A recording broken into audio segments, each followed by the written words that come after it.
ನಮಸ್ಕಾರ ವೀಕ್ಷಕರೇ, ನಿಮಗೆ ಮತ್ತೊಮ್ಮೆ ಪುಷ್ಪಲತಾ ಕಿಚನ್ಗೆ ಸ್ವಾಗತ. ಇವತ್ತು ನಾನು ಮಾಡ್ತಾ ಇರೋದು ಆಲೂ ಪೂರಿಗೆ ನಾನು ಇಲ್ಲಿ 3 ಆಲೂಗಡ್ಡೆ ಬೇಯಿಸಿಟ್ಕೊಂಡೇನಿ. ಇದು ಒಂದು ಸ್ವಲ್ಪ ಬಿಸಿ ಇದ್ದಂಗೆ ಕಲಿಸ್ಬಾರ್ದು. ಇದಕ್ಕೆ ಇದು ಸ್ವಲ್ಪ ತಣ್ಣಗಾಗಬೇಕು. ಅದಕ್ಕೆ ನಾನು 2 ಲೋಟ ಗೋಧಿ ಹಿಟ್ಟು ತೊಗೊಂಡೇನಿ. ಮೈದಾ ಹಿಟ್ಲೇನು ಮಾಡ್ಕೋಬೋದು, ಆದರೆ ಗೋಧಿ ಹಿಟ್ಲೆ ತುಂಬ ಚೆನ್ನಾಗಾಗುತ್ತೆ. ಅದಕ್ಕೆ ನಾನು ಇದು ಚಿರೋಟಿ ರವೆ, ಇದು ಒಂದು ಅರ್ಧ ಬಟ್ಲಿದೆ ಚಿರೋಟಿ ರವೆ ಹಾಕ್ಕೋತಾ ಇದ್ದೀನಿ. ರುಚಿಗೆ ತಕ್ಕಷ್ಟು ಉಪ್ಪು,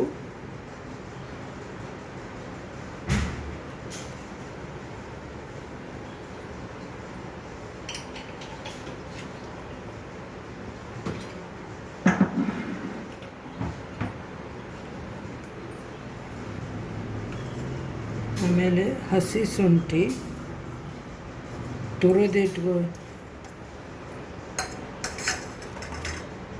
ಆಮೇಲೆ ಇದರಲ್ಲಿ ಧನಿಯಾ, ಕಾಶ್ಮೀರಿ ಲಾಲ್ ಮಿರ್ಚು ಮತ್ತು ಅರಿಶಿನ ಪುಡಿ, ಇಂಗು, ಒಂದು ಸ್ಪೂನ್ ಕಾಶ್ಮೀರಿ ಲಾಲ್ ಮಿರ್ಚ್ ಪೌಡ್ರು, ಮತ್ತು ಒಂದು ಸ್ಪೂನ್ ಅಷ್ಟು ಧನಿಯಾ, ಆಮೇಲೆ ಒಂದು ಸ್ವಲ್ಪ ಇಂಗು, ಆಮೇಲೆ ಅರಿಶಿನ ಪುಡಿ ಒಂದು ಸ್ವಲ್ಪ, ಗರಂ ಮಸಾಲ, ಜೀರಾ ಪೌಡ್ರು, ಚಾಟ್ ಮಸಾಲ ಆಪ್ಷನಲ್ ಇದೆ. ಚಾಟ್ ಮಸಾಲ ನಿಮಗೆ ಬೇಕಂದರೆ ಹಾಕೋಬೋದು, ಟೇಸ್ಟ್ ಚೆನ್ನಾಗಿರುತ್ತೆ. ಆಮೇಲೆ ಸ್ವಲ್ಪ ಆಮ್ಚೂರ್ ಪೌಡ್ರ್ ಹಾಕೀನಿ, 1 spoon jeera, 1 spoon garam masala, 1 spoon chaat masala ಮತ್ತು ಸ್ವಲ್ಪ ಆಮ್ಚೂರ್ ಪೌಡ್ರ್.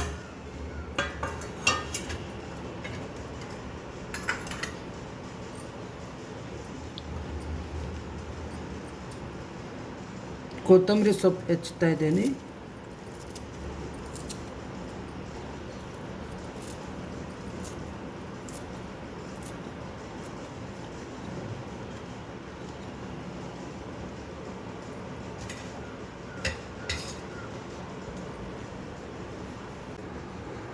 ಇದಕ್ಕೆ ಒಂದು ಸ್ವಲ್ಪ ಎಣ್ಣೆ ಹಾಕ್ತಾ ಇದ್ದೀನಿ.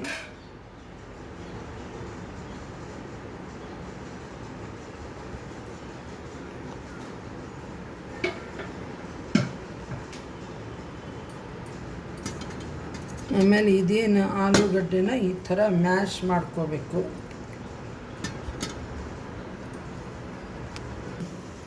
ನೋಡಿ, ಈ ಥರ ಚೆನ್ನಾಗಿ ಕೈಲೇ ಮ್ಯಾಶ್ ಮಾಡ್ಕೋಬೇಕು. ಇದನ್ನೆಲ್ಲ ಈ ಥರ ಹಿಟ್ಟಲ್ಲೇ ಮಿಕ್ಸ್ ಮಾಡ್ಕೋಬೇಕು.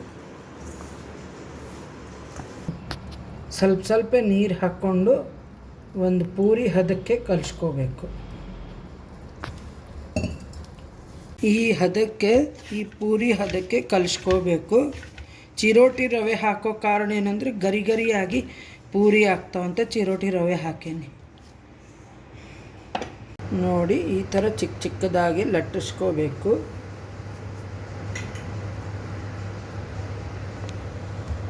ಇದು ಒಂಚೂರು ಈ ಥರ ಹಿಟ್ಟು ಕೆಳಗೆ ಅಂಟ್ಕೊಂಡ್ರೆ ಒಂದು ಸ್ವಲ್ಪ ನೀವು ಗೋಧಿ ಹಿಟ್ಟನ್ನ ಕೆಳಗೆ ಈ ಥರ ಸ್ಪ್ರೆಡ್ ಮಾಡಿಕೊಂಡು, ತುಂಬ ಇದನ್ನು ಮಾಡಬಾರ್ದು, ಸ್ವಲ್ಪ ಸ್ಪ್ರೆಡ್ ಮಾಡಿಕೊಂಡು ಪೂರಿನ ಲಟ್ಟಿಸ್ಬೇಕು. ನೋಡಿ, ಎಣ್ಣೆ ಚೆನ್ನಾಗಿ ಕಾಯ್ದಿದೆ ನೋಡಿ.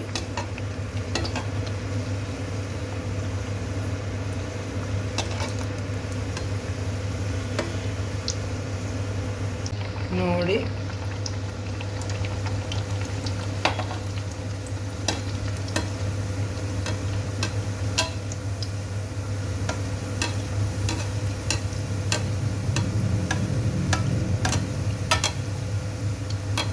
ಈ ಆಲೂ ಪೂರಿಗೆ ನೀವು ಟೊಮೆಟೊ ಸಾಸು ಅಥವಾ ಉಪ್ಪಿನಕಾಯಿ ಹಚ್ಕೊಂಡು ತಿನ್ಬೋದು.